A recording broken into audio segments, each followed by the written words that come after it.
All right. Welcome once again to a wonderful time. Again, where we interact and Pastor Sam guides us in the kingdom of God. We've been going through this. This is going to be the 10th session, right? And 11. today we're looking at the kingdom, the kingdom and righteousness. I think this is very important because we cannot just overlook righteousness because it's an important factor for a believer or somebody who wants to follow Jesus Christ. And as we continue today, Pastor Sam will explain to us what righteousness is and where does righteousness come from. I hope you be blessed with this and your lives be changed. Pastor Sam, thank you.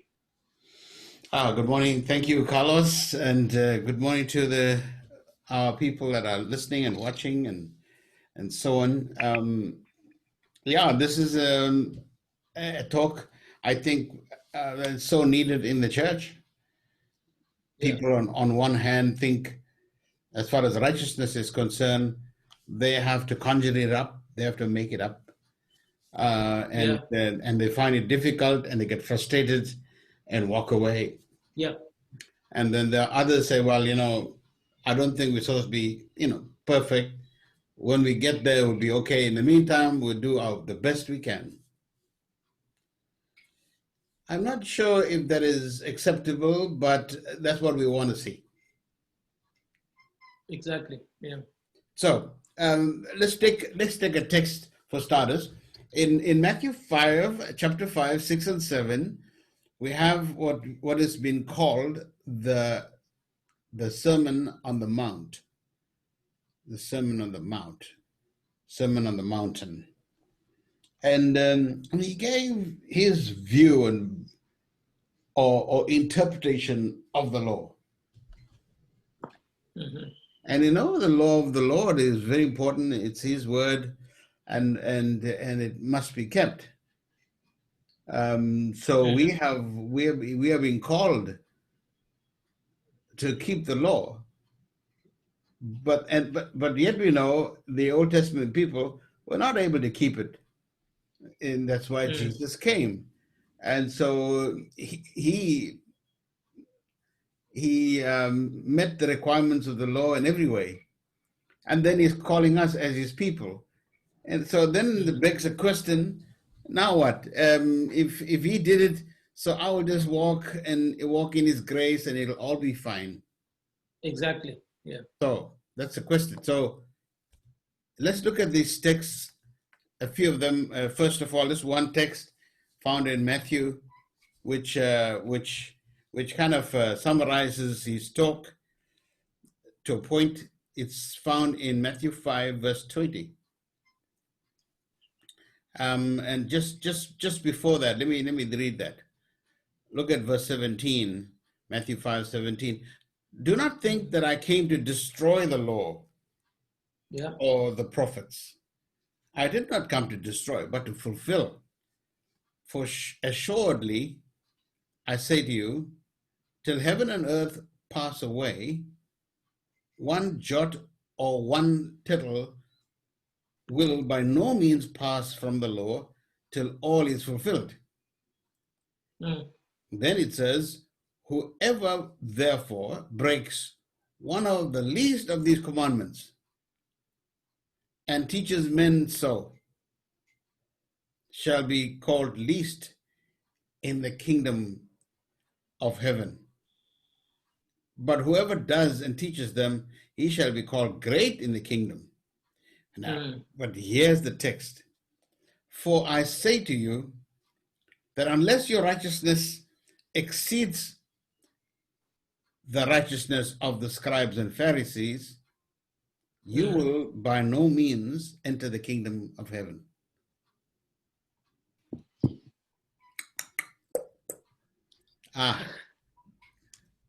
That last part is a little bit hectic.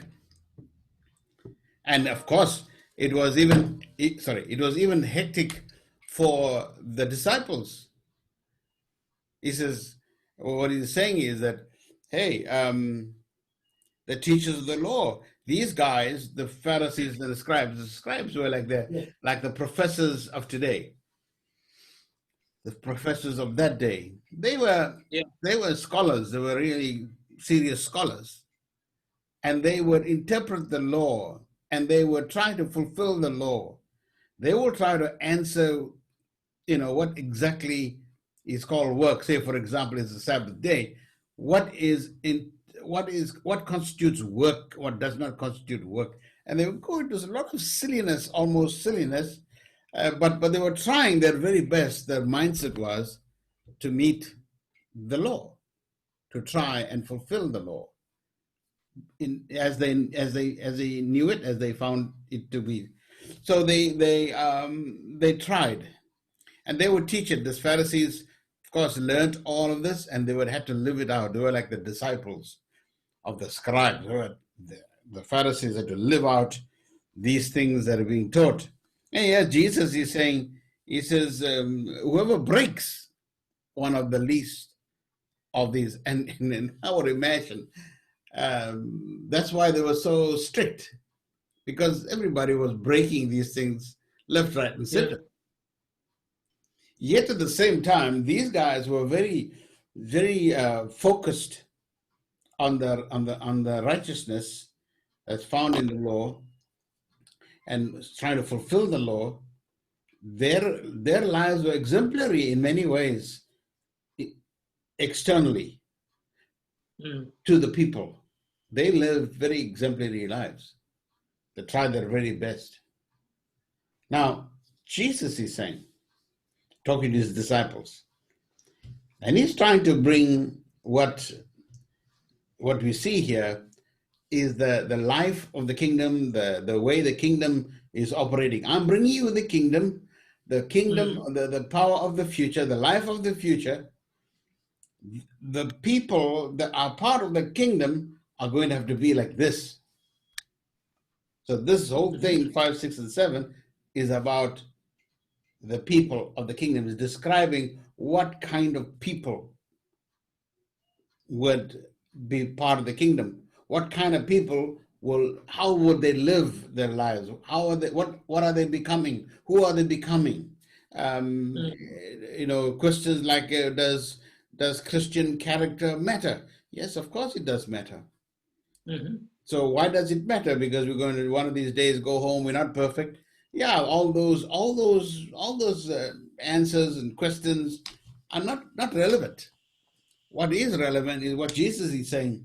He says, if your righteousness, the things that you do, if your righteousness does not exceed the righteousness of the Pharisees and the teachers of the law, he says, you will certainly not enter the kingdom of heaven.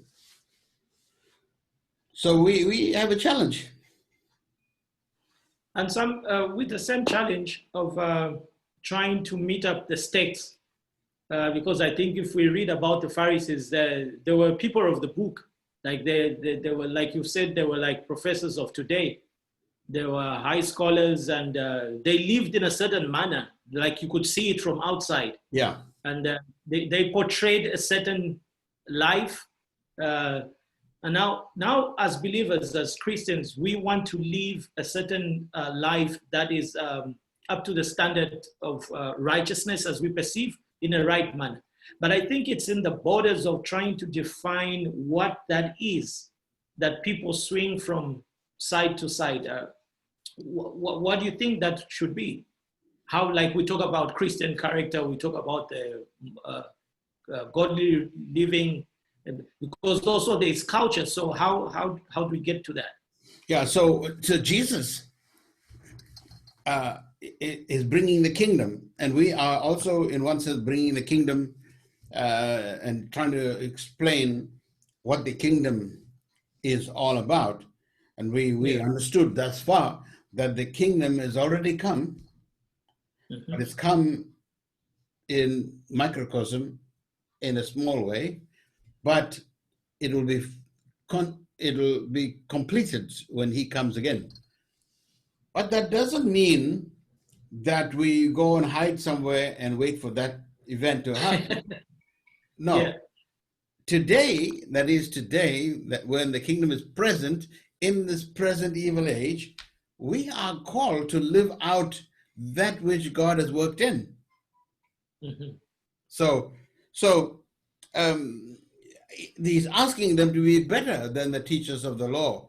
And I'll explain as we go along today what we're supposed to be doing and how. So when those teachers of the law, they focused on the externals. Yeah.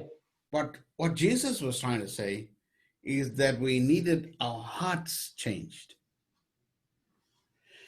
And that can only be done by the kingdom, Yes. by the work of the Spirit in the kingdom, by this king that is coming. When we are born from above, really born from above, then we have entered the kingdom. We see the kingdom, we see the rule of God, we've entered the rule of God, and then we begin a journey. We can't vacillate going this way and that way. We have to live out this rule in our lives. And so he's explaining some of these things. In Romans, I'll take another text. In Romans chapter 1, verse number 17. Romans 1, verse 17. It says, "For in the gospel, a righteousness from God is revealed. A righteousness that is by faith from first to last. Just as it is written, the righteousness of the righteous will live by faith." We look at that text, for in the gospel, that is the same thing, gospel of the kingdom, Jesus coming, changing lives of people, and so on and so on. He says, for in the gospel, there's a righteousness that has come from God, a righteousness that is revealed from God, a righteousness that is by faith from first to last. This is what we see. When you think of it, salvation, as Ephesians even says, is not of works, but by faith, through grace. Grace in the heart, and grace is the heart of the matter. There is no other way. So what is really taught here in the Beatitudes, as we have been taught to say what these things are, the Beatitudes, is that the righteousness is really a matter of the heart, not necessarily something that changes the external only. And if we could change the heart, it will produce the desired result. So he proceeded to show the disciples what he meant. But what is important for us here to remember is that when we are talking about the gospel, and we've received a gospel of the kingdom, we received a gospel that's coming from God through Christ, we have a righteousness that is being supplied. There is a demand to live out this life, and then there is God himself meeting that need. Whatever the kingdom is demanding, God supplies. So we're in a very wonderful, exciting place that we don't have to do this on our own. We are to cooperate with the Spirit. We are to cooperate with what the kingdom is doing in us. And then he's working his life into us, and then we have to live this life out. And I think that makes a lot of sense. I think we're called to walk this out in some serious in God's power, not in our power.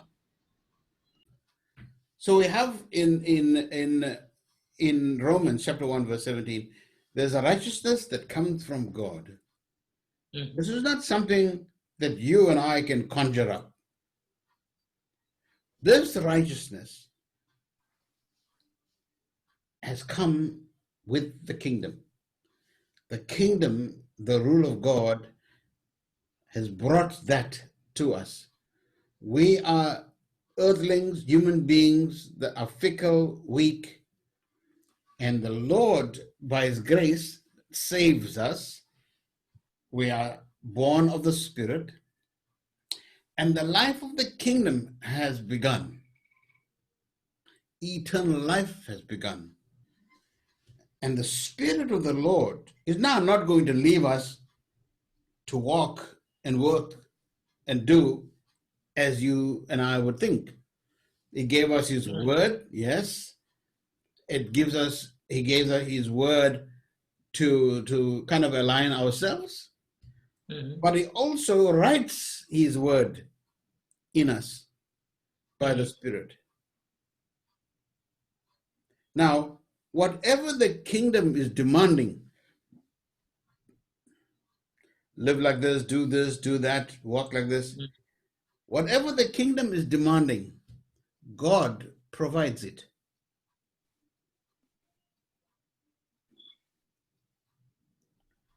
So, Mhm. when we say we have to follow Him, then what is needed, where I see this, is our cooperation. Mhm. We are required to cooperate with Him when He speaks. And He would say, and He would direct us. If for example, I know it's been in my life when if I'm about to say something that's not nice, or even think something that's not nice, the Spirit of God will kind of raise up a flag. You almost feel like, hey, don't say that. Does that happen to everyone, or how do you get to that stage? That That's should one. happen to all of us, because if we have the life of God Uh-huh. and if we're following Him, I think that's the secret. Then it's having the life of God and following Him, right? yeah, those things are important. Then you do not just shoot your mouth off. If somebody says something, immediately you should be checking. Hey, you know what? The Spirit of the Lord will check you immediately. He does that for me. So don't say that. Don't say that.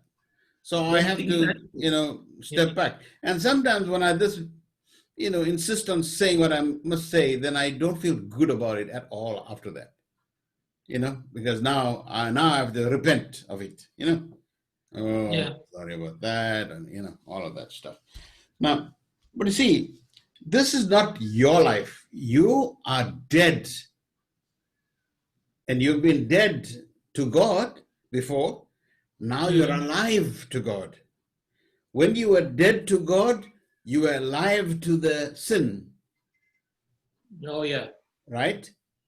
So sin was rampant. Now, because we still have that economy living in us, we are prone to go like that sometimes, and that thing that's in us from Adam rears his head again. But at the Oh, same okay. time, that which God has given to us, that which is of the kingdom, has come to us and is in us, the Spirit of God in us, then we must submit to that and walk wisely. This is not on our own, like the Pharisees and Sadducees. They had the righteousness. They had to make sure that they were being, precise when they gave instructions to follow, even people. For example, it has been recorded that, for example, if they talk about work, he says the guy talking about this, and some of these things is found in the Jewish rabbinical law.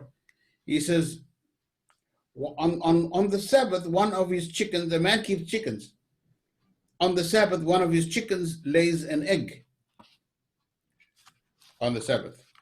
Is it right to eat the egg or is it wrong?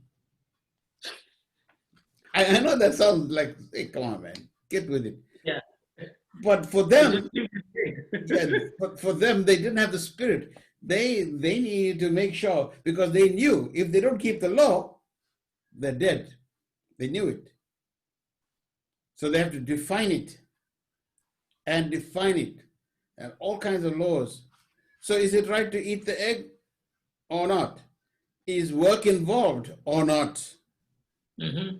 And to the scribes, this was a serious problem, and the rabbis debated the question and came to the following decision. So they told the people, this is how you got to live. Mm. If a man kept chickens for the purpose of producing eggs, and they laid eggs on the Sabbath, work was involved. And to eat the egg meant to break the Sabbath. But if he kept chickens for some other purpose, and they happened to lay eggs on the Sabbath, no work was involved. The eggs could be eaten without breaking the Sabbath. But this might seem, like I said, humorous to us, but to the Orthodox Jew, whose salvation depended on keeping the law, it was not a laughing matter. And so Jesus is saying, unless your righteousness exceeds that of the Pharisees, you will no wise enter the kingdom. And so, and then he goes into a whole different explanation and a reinterpretation of the law. Those guys did their own thing, but he would take the law, each one of them, and give his slant to it. And basically all of it had to do with the work of the Spirit in the heart. Okay. Yeah. So it's not the work that I'm doing. No. It's a work that the Spirit of God does on me. Yeah. That thing that brings the red flag to say what I'm saying is wrong, what I'm thinking is wrong. Yeah, you're not left on your own. You're not left as orphans to your own vices. But I would imagine even church people who don't have the Spirit. I'm not talking about speaking in tongues. I'm talking about the work, the kingdom of God that has come. You're born from above. That thing. If you don't know that you are his, belong to him, then we are trying to change your life and make you live the Christian life without the Spirit. We are worse than the Pharisees. So the summary of this part is this.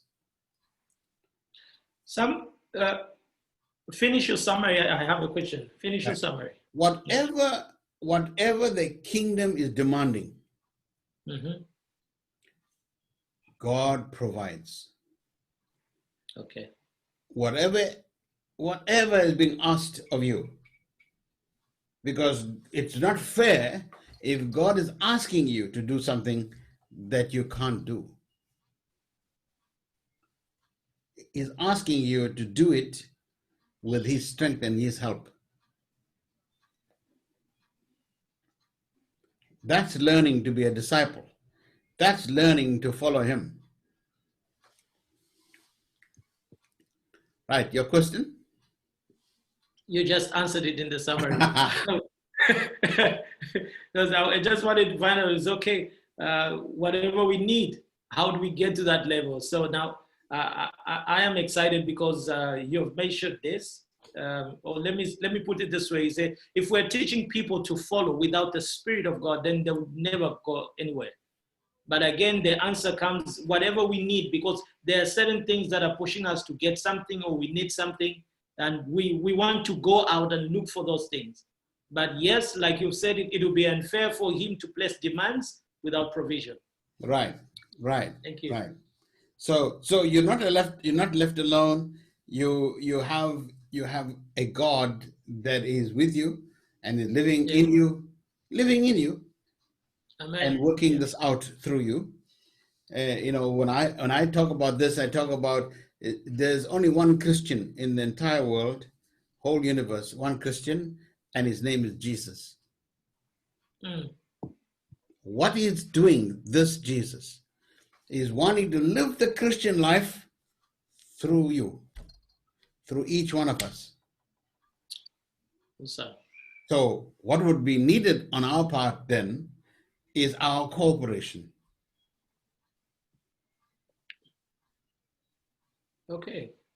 So living by our own means, living by our own rules, even the church has some rules. Yeah. If you live by your own rules, you'll find that it is because in the main you're not in the kingdom. When you're in the kingdom, you will want to obey the Lord. Oh, yeah. Yeah. You will want to obey the Lord. So I think this is going to be. It's not going to be hard. It's not going to be hard, but certainly God is wanting to come to our rescue and teach us His way. Now I know we have some time, but I can do the next session and try to explain how Jesus reinterprets the law. For example, the law of anger, and the law of purity, and the law of honesty, all found in Matthew 5. The law of love, and then we'll summarize it again. So I think we can leave it here and come back. But before we go, I just wanted to say also that there are theological terms in the Bible. Even the Bible uses those terms. One is justification. One is sanctification. Justification, there's a difference between those two. What God has justified us, He's justified us. Another way to say it is God looks at us just as if we've never sinned.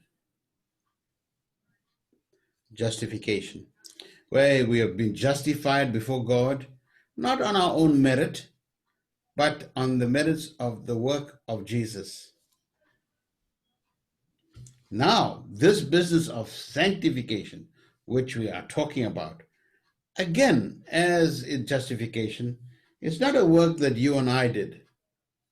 This work of sanctification is the work of the Spirit separating us unto the Lord, but it requires our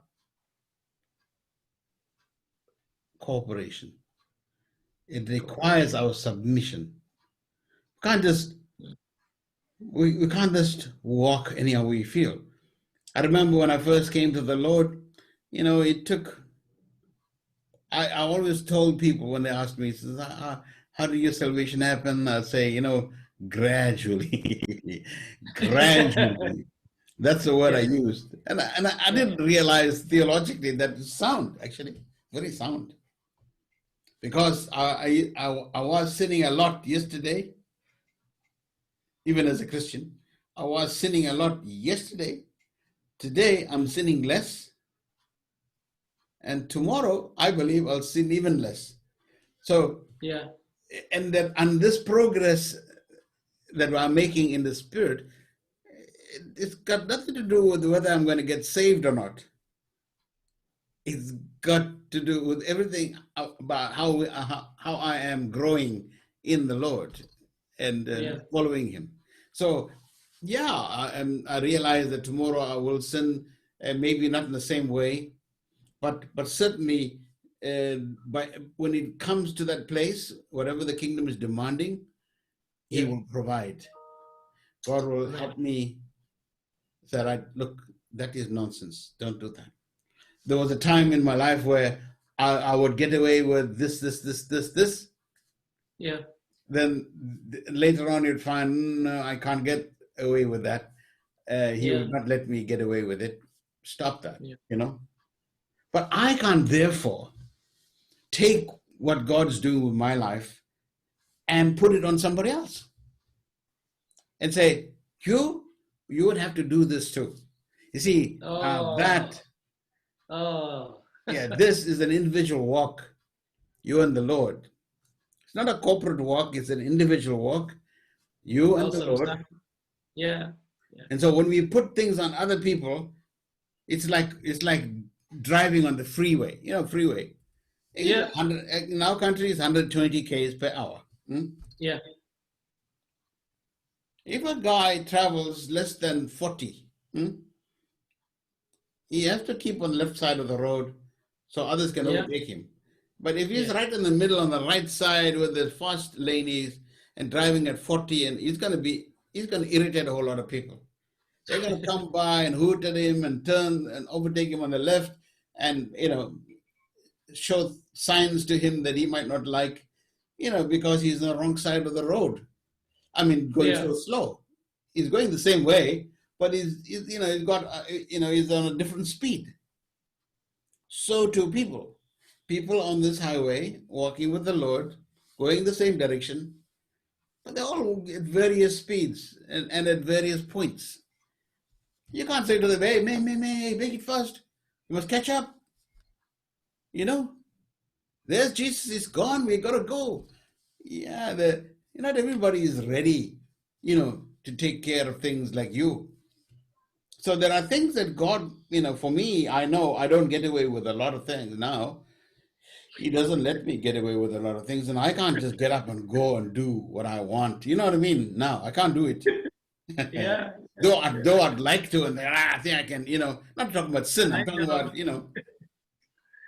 even if I like Jonah, I want to go this other way, and he said, no, you got to go there. I want to go. And you see, now you got trouble.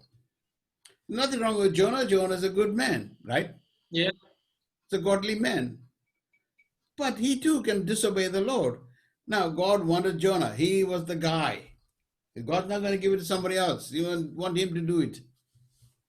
And so, we can't put this thing that God's got on us. We can't push it on somebody and say, man, you gotta get on with the work. You see, the most preaching is there. You gotta change. You gotta do it. Yeah, you can't change without the Spirit of God. Oh, yes. Change happens as God begins to work with you, in you, and your cooperation. So, but the preaching is important. You teach the word of the Lord, like we're explaining. So you now become alive to what God's doing, the work that He's doing. Oh, that's wrong. All right, okay. Even before I say it is wrong, the Spirit of God would have told you already. Yeah. Let's finish up. So you can kind of land this and then we'll come back. All right.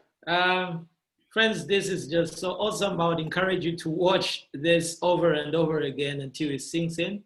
Listen, it will just give you some answers to what you've been struggling with. I think when the truth is revealed, you will know it's talking about you and it's talking to you.